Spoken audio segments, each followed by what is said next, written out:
नमस्कार, मैं निस्तुला हेब्बार हूँ, द हिंदू की नेशनल पॉलिटिकल एडिटर।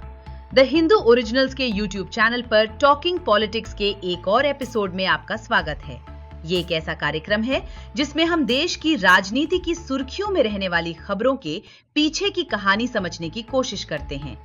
इस समय जब हम ये रिकॉर्ड कर रहे हैं, केंद्र सरकार ने संसद में आंध्र प्रदेश पुनर्गठन संशोधन विधेयक 2026 पेश किया है, जिसका उद्देश्य आंध्र प्रदेश के एकमात्र राजधानी के रूप में अमरावती को आधिकारिक मान्यता देना है, आंध्र प्रदेश और तेलंगाना के विभाजन के 12 साल बाद।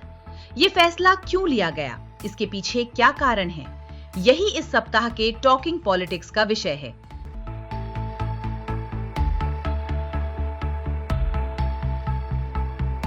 आइए अब तक की कहानी पर नजर डालते हैं।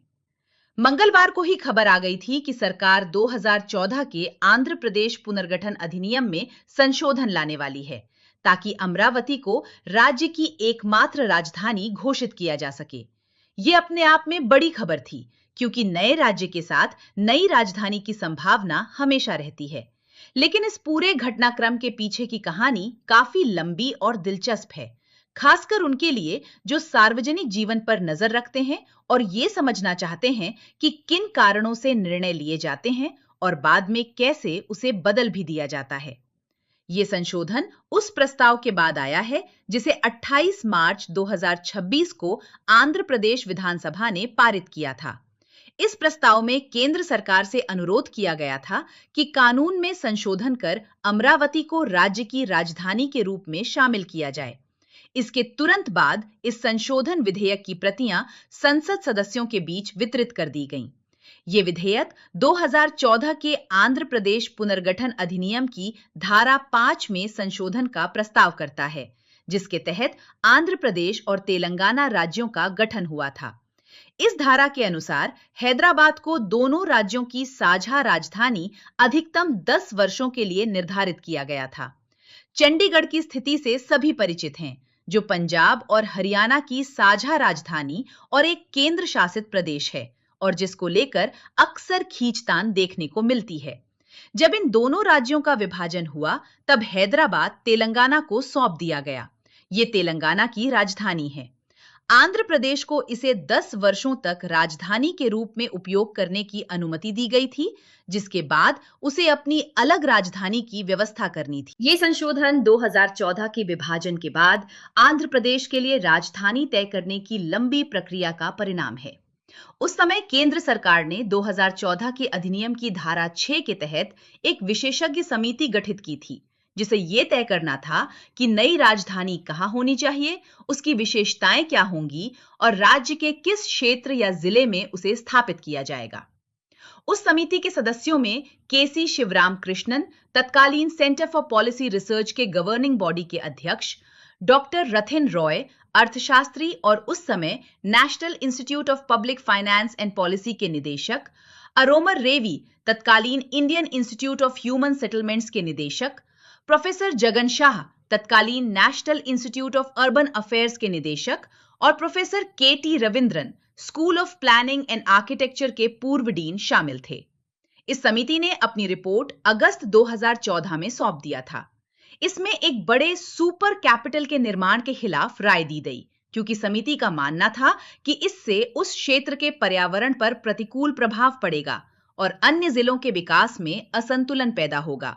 हालांकि उन्होंने ये स्वीकार किया कि आंकड़ों के अनुसार लगभग 46% लोग नई राजधानी के लिए विजयवाड़ा गुंटूर क्षेत्र के पक्ष में थे। इसके बावजूद उस समय चंद्रबाबू नायडू के नेतृत्व वाली राज्य सरकार ने गुंटूर जिले के आसपास आंध्र प्रदेश की नई राजधानी स्थापित करने का निर्णय लिया और उसका नाम अमरावती रखा।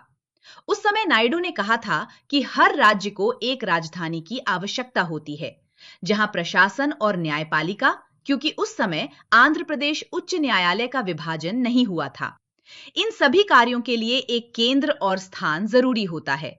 राज्य को एक ऐसी केंद्रीय शक्ति की आवश्यकता होती है जो उसे एकजुट रखे, एक ऐसी राजधानी जो विकास, निवेश, संभावनाओं और सांस्कृतिक समन्वय का केंद्र बने। इसके बाद 2019 में राज्य में सरकार बदल गई। तेलुगु देशम पार्टी टीडीपी 2014 से 19 के स्थान पर जगन मोहन रेड्डी के नेतृत्व में वाईएसआरसीपी की सरकार आई और इस परियोजना पर काम लगभग ठप हो गया। नए मुख्यमंत्री अमरावती को राजधानी बनाने के पक्ष में नहीं थे। उनका आरोप था कि नई राजधानी के निर्माण पर अत्यधिक धन खर्च किया जा रहा है। इसके बजाय उन्होंने 3 राजधानियों का प्रस्ताव रखा। विशाखापट्टनम को कार्यपालिका राजधानी, जहां मुख्यमंत्री और मंत्री बैठेंगे, कुर्नूल को न्यायिक राजधानी, जहां उच्च न्यायालय स्थानांतरित होगा, और अमरावती को विधायी राजधानी, जहां विधानसभा होगी। इस निर्णय के कारण परियोजना लगभग रुक गई। 2014 से 2019 के बीच जिन निवेशकों ने इस क्षेत्र में निवेश किया था, उन्हें भारी नुकसान की आशंका होने लगी। भूमि पूलिंग और अन्य माध्यमों से अधिग्रहित की गई जमीन बिना उपयोग के पड़ी रही। साफ शब्दों में कहें तो इन 5 वर्षों तक ये सवाल अनसुलझा ही रहा कि राज्य की राजधानी आखिर होगी कहां। टीडीपी ने हमेशा ये स्पष्ट किया कि वो अमरावती को ही राजधानी बनाना चाहती है। चंद्रबाबू नायडू का संयुक्त आंध्र प्रदेश के मुख्यमंत्री के रूप में बड़े प्रोजेक्ट्स लाने का एक मजबूत रिकॉर्ड रहा है, जैसे हैदराबाद में साइबराबाद का विकास। वो शेष आंध्र प्रदेश के लिए भी कुछ वैसा ही करना चाहते थे। उनका मानना था कि यदि एक मजबूत राजधानी वाला शहर हो तो बड़े प्रोजेक्ट्स लाए जा सकते हैं, जहां कंपनियों को स्थापित होने में मदद मिलती है और नए राज्य के विकास में एक सामूहिक ऊर्जा पैदा होती है। वर्ष 2024 के विधानसभा चुनाव में जब चंद्रबाबू नायडू दोबारा मुख्यमंत्री चुने गए, तो इसी सोच के साथ उन्होंने तुरंत अमरावती योजना को फिर से गति देना शुरू कर दिया। दरअसल इस बार यह काम बहुत तेजी से होता हुआ दिखाई दिया।